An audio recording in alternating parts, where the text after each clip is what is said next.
Zilla. It's not Michael Jackson. And this is not Dilla. It's one death rapper. All my life, I wanted to be a rapper. But nothing seemed to work. Then I got a new idea. Let's turn ourselves into gangster rappers. Are you aware that your band might be arrested for indecency tonight? Cell Block 4 is not afraid to go to jail. Cell Block 4 is from jail. It would only be like sending them home. And under no circumstances are you to perform Sweat of My... God, I just love that I don't give a damn hip-hop attitude. It's so real. You brothers have created something so nasty. You had the concert, you died. Now, CB4 is one of the hottest hip-hop groups to come on the scene in a very, very long time. Straight out of low cash, a crazy young brother named Gusto.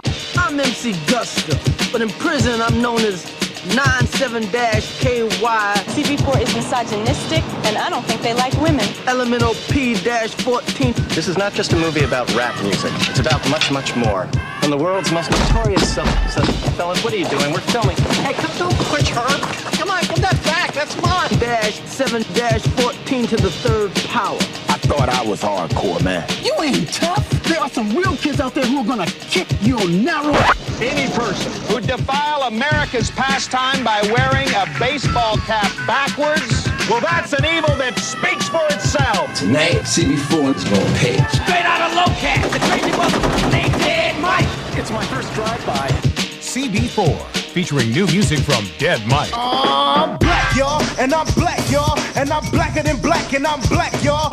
I'm blickety black, blacker than black, black. I'm blacker than black, yo, because I'm black and I'm back. And I can dance in my pants and in your face. Yeah, my rapping's a disgrace, but I can dance. CB4, starring Chris Rock, Alan Payne, Bill Hartman, and Chris Elliott. She replaced me as a role model in my son's eyes.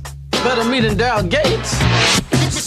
CB4. What you waiting for, pump? Invitation? Get in here. Yo, let me tell you something, man. They don't fit, you know what I'm saying? They kind of whack, Holmes. Word up, G. Yo, man, they perpetrators, man. The whole nine, man. They real fucking fake, kid. Rob Lee, just Greg, unofficially Greg, that Greg, light-skinned Greg.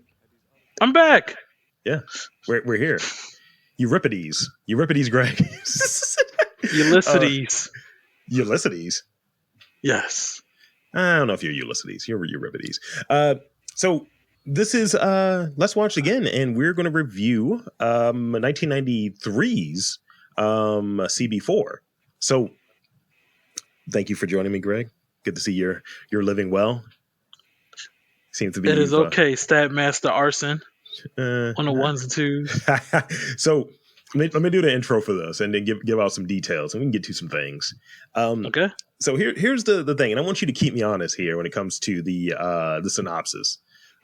So here's the synopsis. After many failed attempts to establish themselves as rappers, Albert, played by Chris Rock, Euripides, played by Alan Payne, and Otis, played by Deezer D, get their big break when a nightclub owner, Gusto, played by Charlie Murphy, is arrested. Albert assumes his name and criminal past, becoming MC Gusto, and the trio rise to fame pretending to be recently released felons. As their fame increases, so do their tension within the group, and when Gusto escapes from prison, he is furious at having his identity stolen and vows revenge. CB4. Sounds about right. Yep. It's very accurate, actually. He's done a really good job. They skipped the B plot, but the B plot really doesn't matter. The documentary framing mechanism? The politician. Oh, yeah. Phil Hartman. Yep. You can't trust us. So here's some of the details on it. This was released in March 12th of 1993. So 30th anniversary. This was directed by Tamara Davis. Do you know what else Tamara Davis directed that would fall into this sort of vein of movie? It's a big one.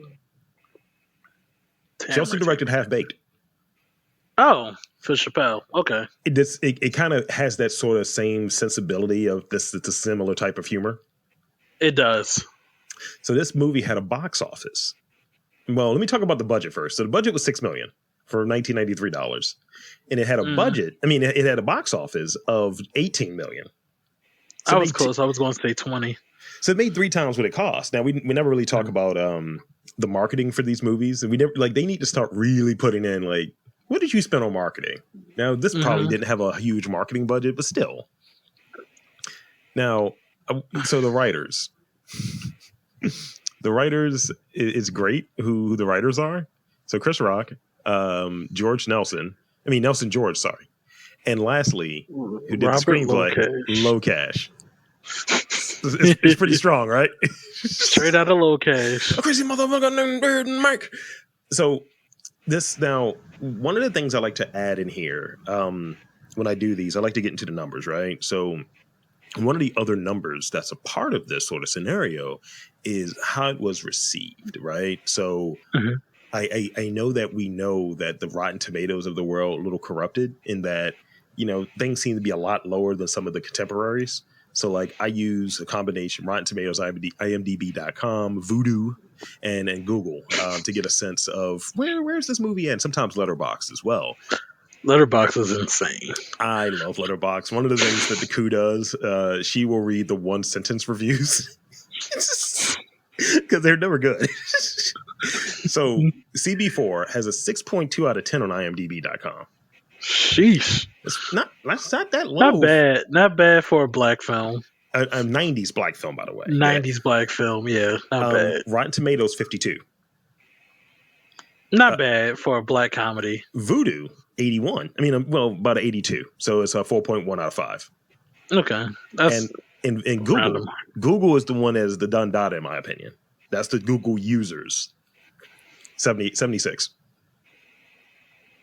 That's a good number. That's about right. It's like it's a 75 movie. It's like, all right, you got early Chris Rock in it. You have it's a few very memeable things in it, and one of which obviously all of them, but one of which that's definitely at the forefront of like, I'm black, y'all. It's just you putting up a fist. How many? Is this like the second movie where you're Alan Payne? You didn't do the first one. Am I Alan Payne? This is the second movie that's been on this podcast that you've been Alan Payne in. Shit. I might be Alan Payne because he is light-skinned Umar. No. The first one, I think we made you Christopher. Pretty motherfucker never liked him anyway. Oh, you made me Christopher Williams and New Jack. Yes. Jesus. Torrin made you that, actually. Why Christopher Williams? Like he's the one that doesn't belong here. He doesn't. He did it all. Pretty motherfucker never liked you anyway. So this movie has two taglines. Do you have any idea what they can be? I am afraid to find out. So, one of the things I like to add again with in terms of numbers, right? I like having taglines or body counts when you have a movie. So the taglines for this, they're not good. Sex, rhymes, and keeping it real. There's number one. That was written by a white person. Number two is sex, rap, and family values, ? That's definitely written by a white person. Neither of them are good. They're real bad. All right. So do you want to get into... Fake it till you make it. It was right there. Yeah. Do you want to get into questions? So the way that I'm going to structure this, we got questions, we got some observations, we got trivia, we got the MVP of the movie, which is probably going to be last anyway, and then we got favorite scenes. What do you think we should go to? Okay. We go to questions first. We can knock them out. Well, these are questions that once you're in the movie, though. Like, all right, let me throw it out there. I think you'll like the questions. Oh boy. So here's the questions that I have for you. Is CB4 an hallucination of Pookie from New Jack City? That's a good question. That's a great question, actually. That's a great question. It could be. That could be the alternate universe. Because doesn't Eazy-E exist in CB4? And they like straight up rip his song. Well, rip NWA's song. Yeah. And instead of straight out of Compton, it's straight out of Low Cash. So it could be. That's actually a pretty good question. Well, here's the reason why I think it falls in there. Him and Alan Payne are boys. Remember that part before Pookie gets thrown off the building or whatever? Mm-hmm. They are boys before he realizes this nigga is high. Yep. So that's happening. But also, Ice-T is in both of the movies. You missed one more person. Who's the other person? Flavor Flav's in both movies. Oh shit, he is. Good on you. Good on you. Yeah. So, this is why I threw it up. Remember what I used to say? He's like, man, they hard, man. They showed me their guns. I was like, yo. I was like, I'm leaving. You don't know. It actually. No, you're right. This oh my is a god. fever dream. Because Ice-T is like, okay, they actually dangerous. And I'm like, in the movie, the first scene, Ice-T is fucking him up. Like, you know what? This is why this podcast exists. That is a great observation. All right. On a scale, since you know rap, rate the bars, please. Just rate the bars from Sweat of a straight out Balls. low cash. A Oh, crazy straight out low motherfucker cash. named Gusto. I fuck your bitch because your bitch was a big hoe. I fuck your sister. I fuck your cat. I won't fuck your mom, but that bitch is too fat. Rate those bars, please. That's a 9. That's a 9. In 90s, in like early 90s, that's a 9. Because like, we're not going to the barbershop to get a haircut no more. We're going right outside to fuck your sister, your cat, and your mom. Because she's too we're in fat. the bestiality. You know, we're just here. We're out here. So I would say Gusto had the bars. Dead Mike was bad. Like, Low Cat's crazy motherfucker named Gag Mike. Off a cliff, I'm running you over. like a 4-leaf clover. Yeah. What do they call them when it's one dude that's obviously not good that's in the group? It's like, oh, that's free ride right there. I would say he's Petey Craig. Stop. Oh my god. Now, okay, I got one question I'm going to save for later. I'm a little bit later in here. Okay. How much would you pay for a CB4 hat, like the cap, the visor joint, like in today's dollars? 20, 25. But this is an on set one. This is not a recreation. This is literally a prop. Oh, on set. This is a prop from the movie, but it's literally the hat that you could wear. I kind of have a principle. I don't go over $40 for a hat. It's a prop though, so it's not a hat anymore. It's a prop. Okay, so I'll probably say in that scenario, probably 60. Okay, that's a good number cheap. Actually. I was thinking about 50. Okay. I mean, you see somebody walking around with a CB4 hat, immediately you're like, "Yo, what's good, man? How you doing?" You just want to be friends with them. Because it'll be like, "Yo, what's wrong with Gusto?" Was there a movie with better 1990s hair product? Coming to America. That was a 1989 movie, though. Oh, that's true. 90s? Because, I mean, Eazy-E mentions it. He's like, you need to get that wet shit out of his hair. You need to do what I do. Man, there was some wild-ass hairstyles. Because Sissy had all the hairstyles. Your man. It's a lot of hair. It's a lot of hair in this movie. Because you get like... just the different, it's almost regressive in some ways. It's like, Jerry curls have been becoming smaller, sir. You got more of like the Duke, you know what I mean? Versus let's just attach a Jerry curl merkin to his head. And New Jack City came out, what, 91? Yeah. I think you're right. Yeah. Yeah. I think this is Pookie. Yeah. Oh my gosh. So yeah, it's like the thing I was touching on earlier. The next question I have, with the Tamara Davis thing, what happened to like this sort of black, almost slapstick at times, like but good movies? It's a lot of like I didn't really do this number, but sort of the laughs per minute. There's a lot of funny things, especially like the phone sex line thing, which is you can't film that now. Your balls. Yeah, your big balls. They're just big. You can't film that now. You can't do that movie now. You can't do that scene. But it's really funny. You would stop short because there's the part where it's like, what is it? 1-800-DIS or something like that. Mm-hmm. And dude's like, yeah, fuck you, kiss my ass. Oh, he's right there. That shit is hilarious.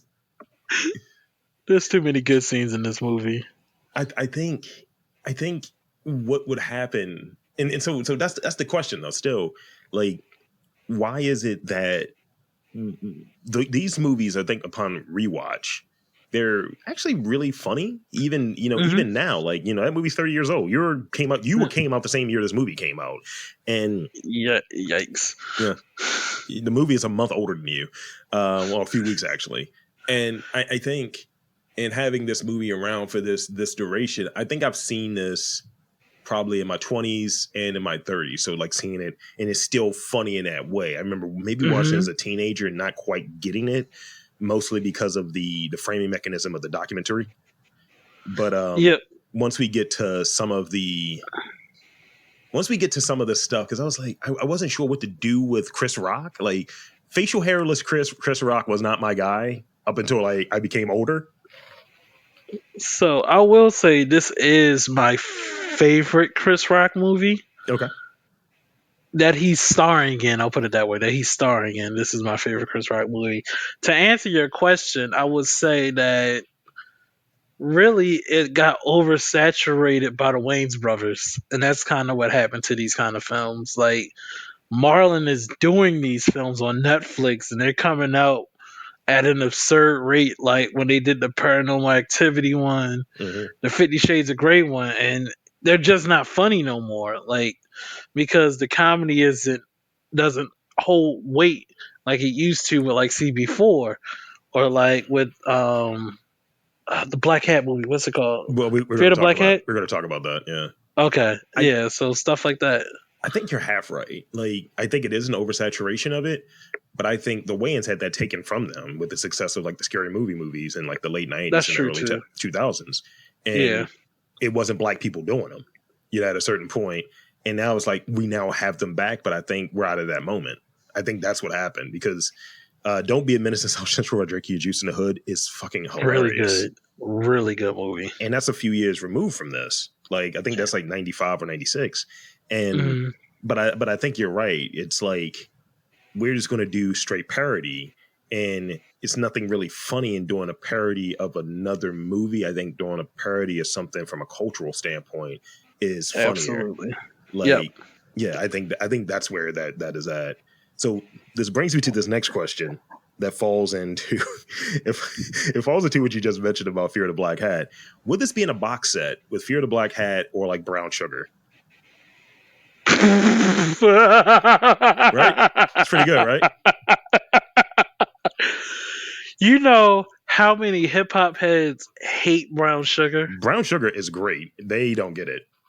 They absolutely despise that movie from head to toe, and I'd be just like. So I would say Fear the Black Cat. It'll be with Fear the Black Cat. I can't imagine like the extremities of a soft rom-com of Brown Sugar be put with a blatant parody of CB4. But they have the parody rap group in that movie though. Because they like dress like poodles or some stupid shit. Oh my god, you're right.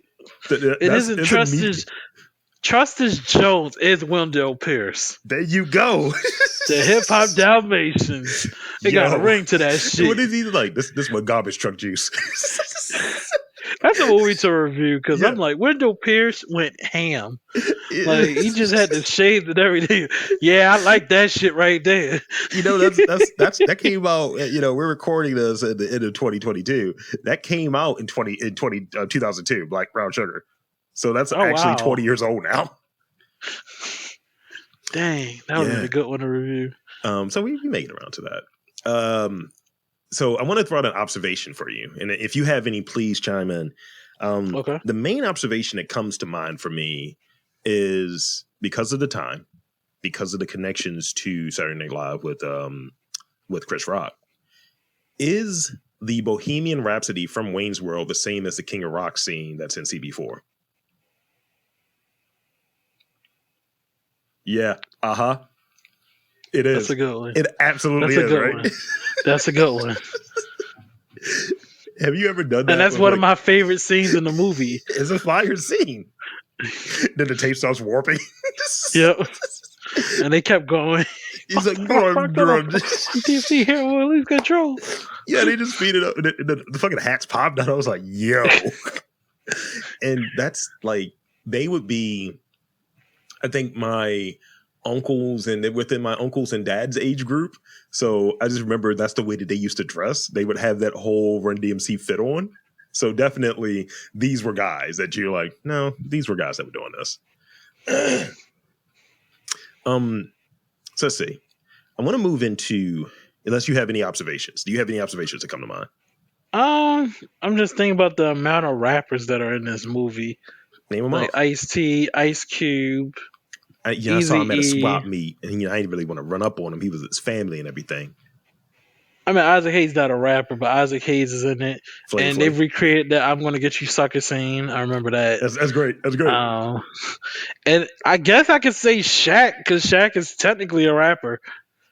Yes, when he had the subtle diss to like the Ozzy Osbournes, he's like, they take the cup, they spit in it, and they drank it. I was like, hold up.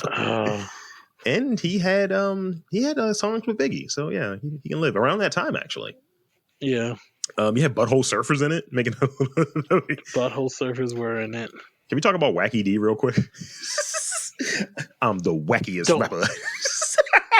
Don't forget, I like to dance. Wacky D is in the house. Can you do the Wacky D dance? No, I cannot. You just blow your ACL. And he would later be Pootie Tang. Pootie Tang, yep. I mean, that guy is great, especially when, spoilers, Trustus is dead. He's like, you stole me some money, right? He just punches him in the face. That shit is so funny. And the other thing that's really funny about the Wacky D character that I really like, that sort of Euro-centric Ace of Base fucking... Yes. Because this was literally... That was a sound. Yeah, this was literally a podcast idea that I got rid of. It was called the Rap Part Podcast. And you probably remember this, where I wanted to only cover the bars of those types of songs. Yes. Come on, it's a chance. Yeah. You do it. Because it's like, you guys aren't black. You look black, but you're adjacent to white. That's what that thing is. That's why it's so successful. This sort of... So the Wayne The Rock Johnson raps. Oh my God, don't do that. But yes. It's about heart. It's about hunger. It's about hunger. It's about desire. I'm like, shut up. Shut up, Dwayne. I'm the wackiest. I'm gonna put that in here. I gotta put that in there. That's a really funny scene to me. Especially when you're there, like, have you ever run into this with like your parents where you're like, man, I really like this rap song, and then they go to something that isn't good, but they're like, yo, this shit is great. Oh, I'm trying to think. And then they try to do the dance, so they're really into it. Like, so my dad was a huge Ludacris fan. So, oh shit! Yeah, so there was some times where I was like, Ludacris is good and all, but now I'm like, some of them songs. He's like, yeah, Greg, move, bitch, right? Am I right? Yes. It was that and T.I. And boy, oh boy. Them T.I. songs now, oh my gosh, aged horribly. Your dad's got rubber bands on his wrist, popping them and shit. Not Rubber Band Man. Why is the Taliban? You can have whatever you like. Well, that's a Sugar Daddy song. That is a McDonald's Happy Meal song. No. You get your 2 for 2 for that. You can have them 2 for 2, whatever you like. That's terrible. Fucking hell. God damn, your dad was into the Atlanta shit. Mm-hmm. Yo, just playing Welcome to Atlanta. He did. Yo, I know. That's the thing. Like, you have like, this is my music, this is my era, and then they don't fuck with the majority of it, and then they find that one sort of very disposable thing. Yeah. Yes. And I remember, I think I've said this on one of my podcasts where I got like Wu-Tang Forever for my birthday one year, and my dad was like, yeah, pop that in there. And then he completely shit on it the entire time. He's like, a lot of whining in this. Like, this is pretty whack. I was like, fuck this nigga. And he did the like same the Killer thing. Bees. Son. I mean, I didn't like it. He was famous for like kind of him, my brother, kind of like destroying something like super fun that I'm enjoying. It's like, oh yeah, a lot of fake martial arts in this movie. So yeah, it's kind of how that goes. So I want to dive into this some of this the trivia stuff. So okay. So here's what I got. Here's what I got in terms of trivia. Charlie Murphy. I'm not even going to do it. I'm not even going to. Charlie Murphy. God damn it. Who plays Gusto is Eddie Murphy's older brother, obviously. And he told stories of his misadventures as part of Eddie Murphy's entourage while they shot this movie. Those stories, which featured various encounters with Prince and Rick James, which would later be featured on Chappelle's Show. That's how the legend of Charlie came about. Chris Rock revealed this in interviews years after Chappelle's Show ended, and he wished he had that thought for the idea. So there's a possibility, right, that Charlie Murphy's True Hollywood Stories could have been on the Chris Rock Show. Yeah, that wasn't gonna happen. I mean, Chris Rock had a lot of sway on HBO at the time. Oh, he did, but I don't think it would have hit the way it hit on Chappelle's Show. Yeah, and Charlie Murphy is wild niggery. He was on a degree of niggeriness, right? How high on his niggery scale was he in CB4? He's like what people wanted Eddie to be when he finished Raw. I mean, a raging homophobe as well. He was super homophobic. He was super homophobic, but that's kind of what people wanted from Eddie after Eddie kind of like did Raw, was like, just be this uppity black. And I was like, did you know let's do 48 hours. Did you know this?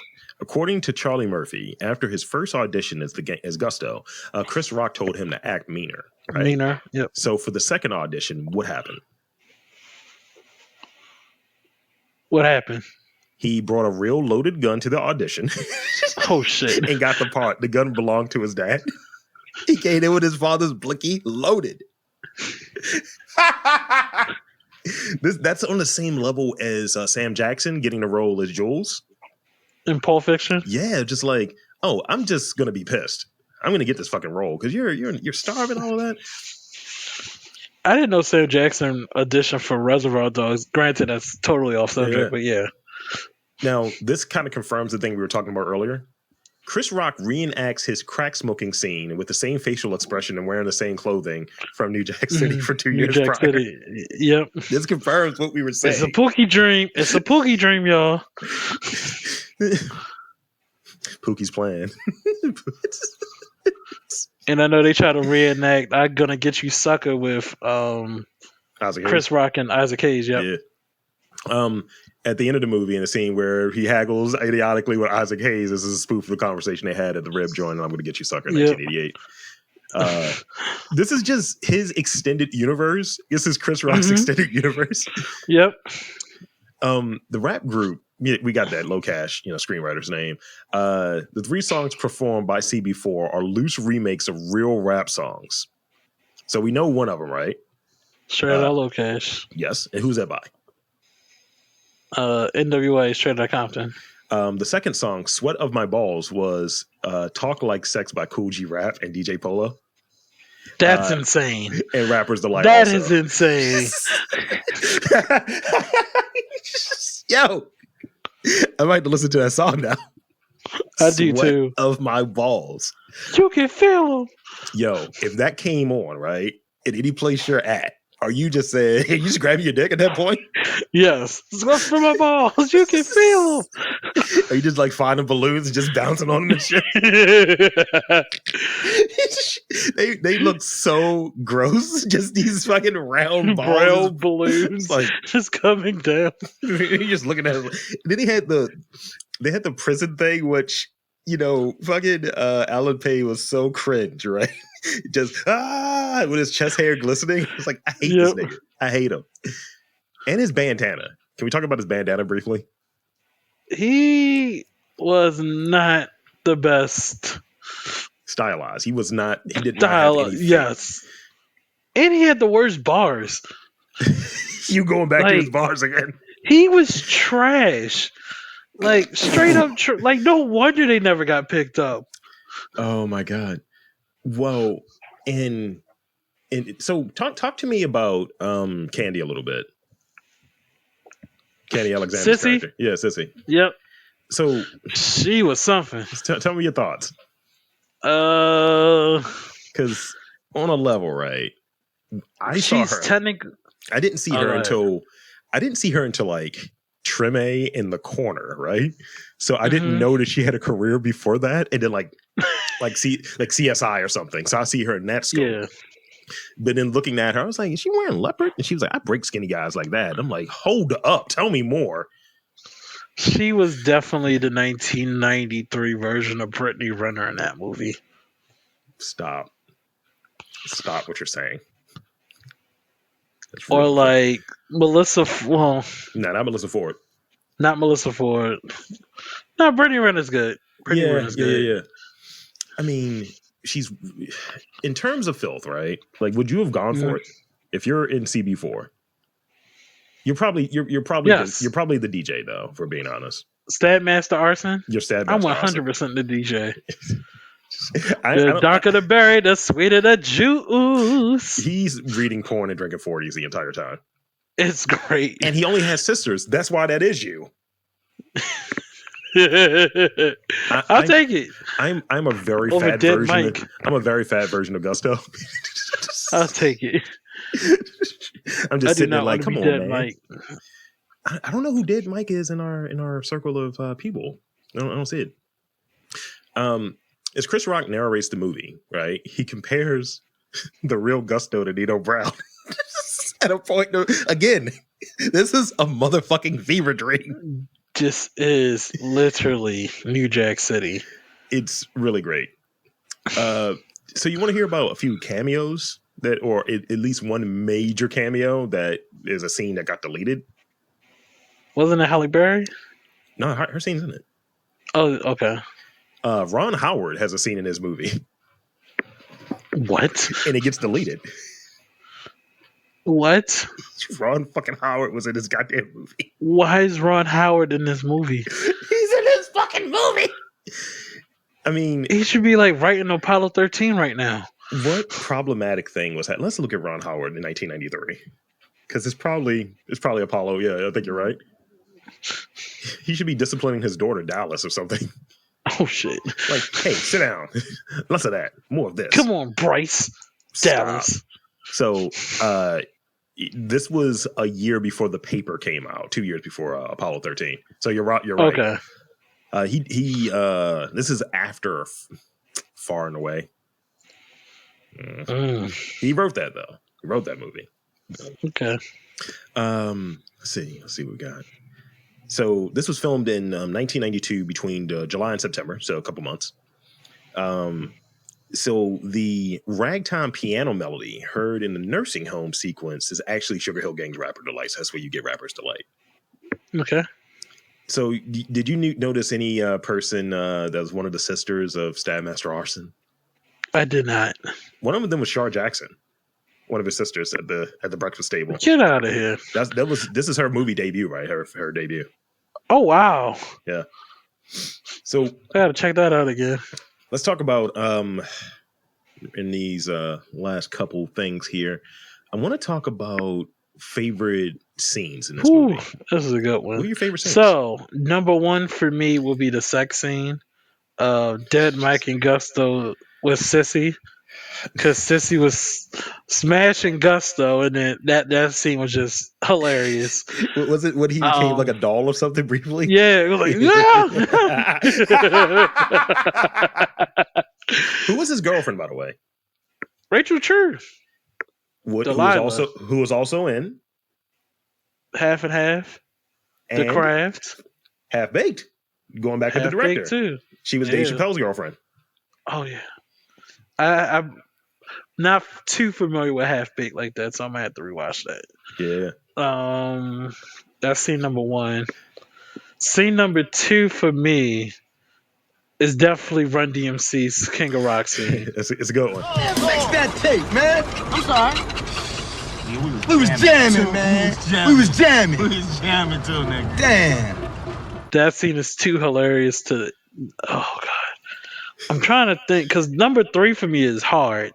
Because number three would either be the first scene where you see them do all the rap acts. That's a really funny scene. That scene is hilarious. Or the scene where they get Charlie Murphy locked up again. When they get him and locked up it's between again. those two. Yeah. Okay. When Chris Rock dressed in drag and was like, gotcha. You know another movie that does that does that really well? That's Big of that Mama's era? House? No, that's a terrible movie. High School High. kind of falls in this sort of conversation of Okay. That's a really funny movie. It's not it's a lot of black folk in it, but it's definitely a John Lovitz movie. But in terms of these movies, I have to have like the intro. I think that might be the the intro with all of the cameos just kind of front loaded. Mm-hmm. I like that. You just get them all out of the way. All of the stunt casting is right up front, right? Yep.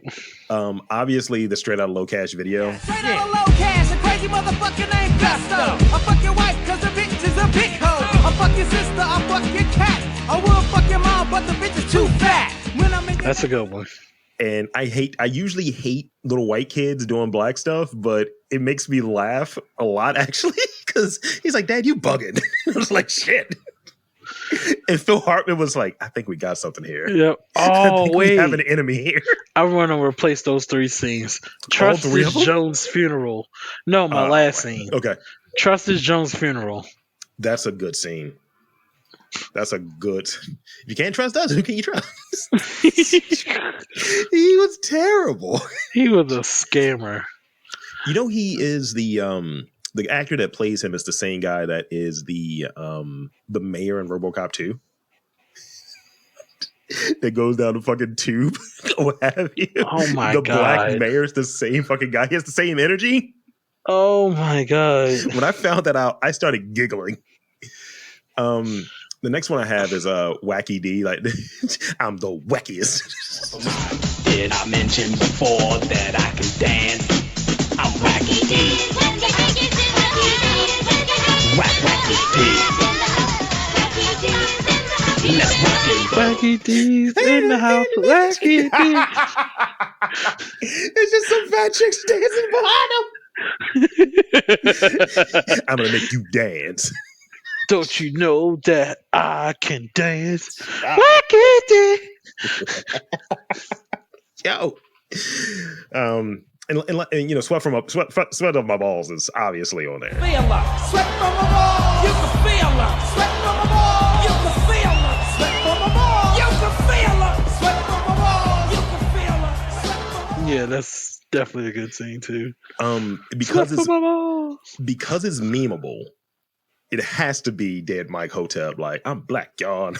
I'm black. Okay. Because a lot of people don't know where it came from. I'm black, y'all, and I'm black, y'all, and I'm blacker than black, and I'm black, y'all, and I'm black, y'all, and I'm black, y'all, and I'm blacker than black, and I'm black, y'all. I'm blickety black, blacker than black. I'm blacker than black, yo, because I'm black and I'm back. That's true too, which is kind of sad. No respect on the CB4 name. And we used it as our intro. We did for a very long time. Yeah. And lastly, because I think it's still early in the movie, because there's a lot of like good little chunks that we have a lot of scenes here, by the way. The sex line. Yeah, I'm licking your balls.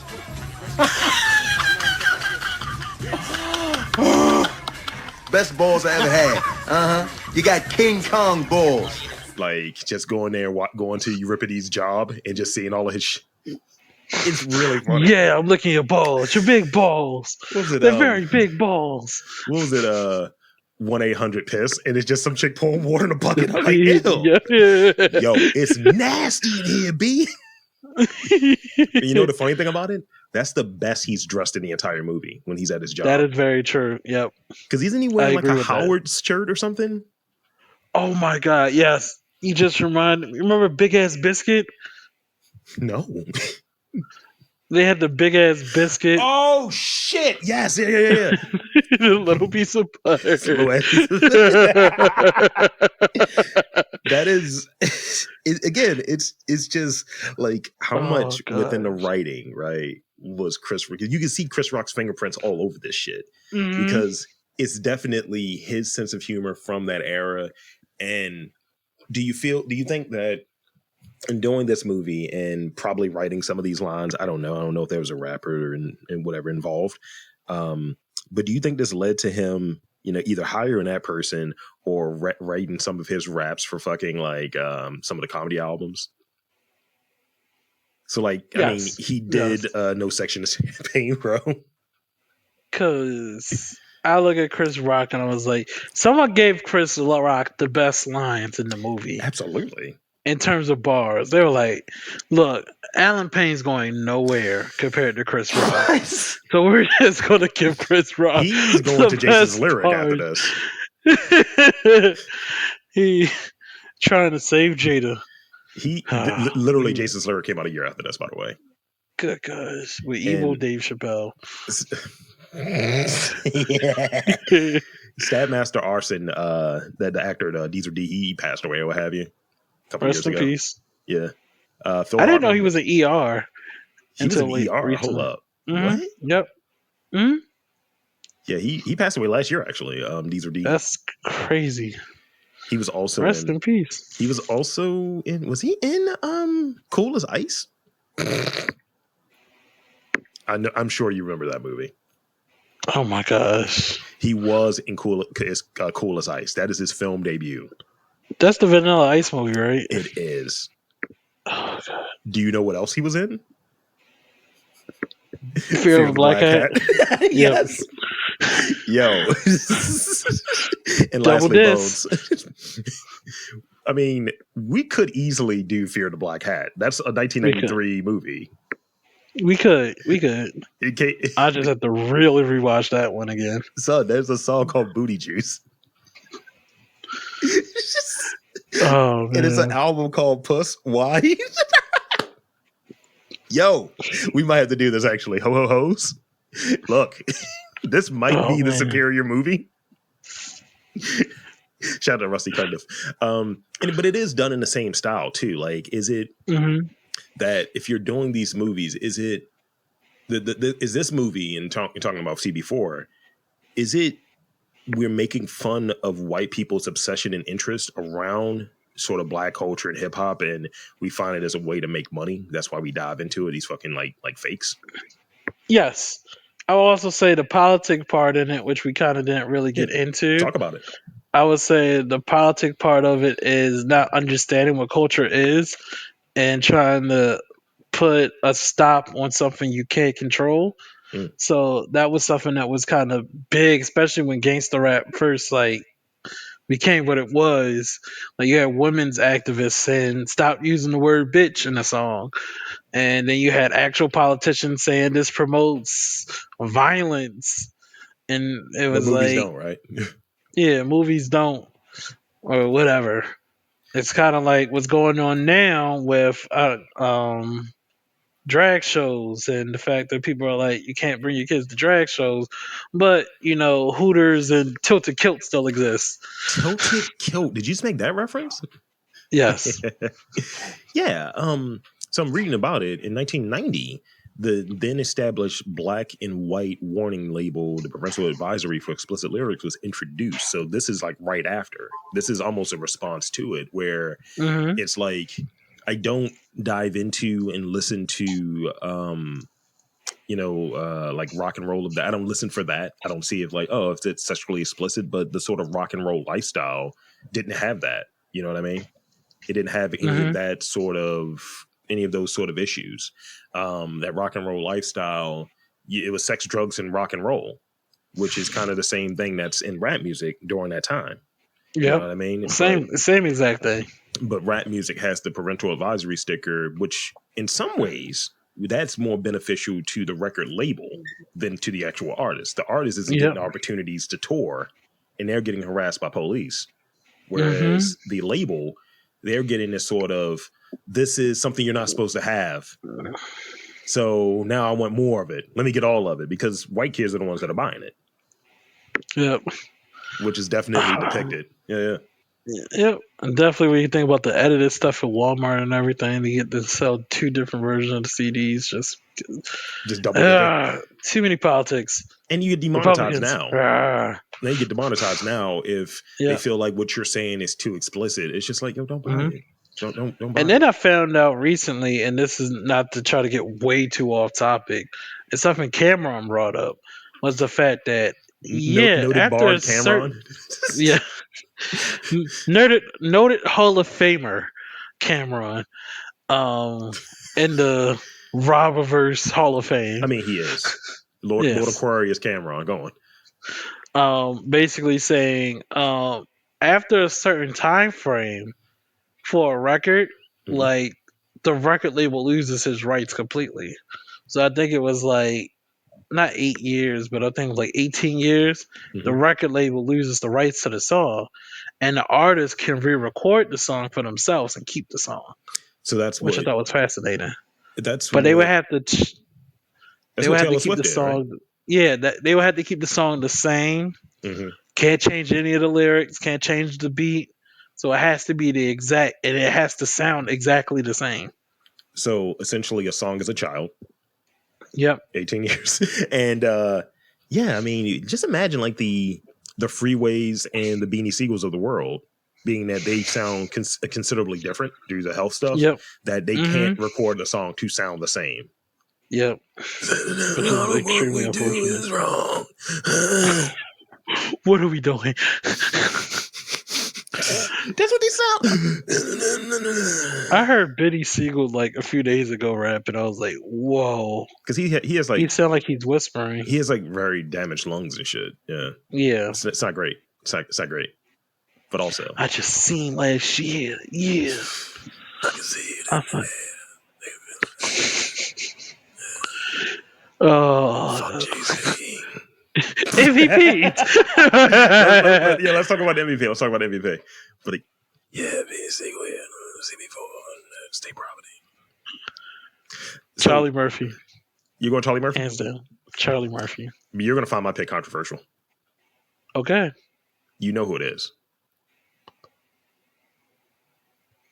It's Silent Pain. Not D to D. Silent Pain for me. Alan Payne? He's so divisive. But I think you can't have two Chris Rocks, and D is giving you really nothing. He's just kind of playing in the background, not really doing anything, as a DJ would do. I think at least that's the way they're kind of posted.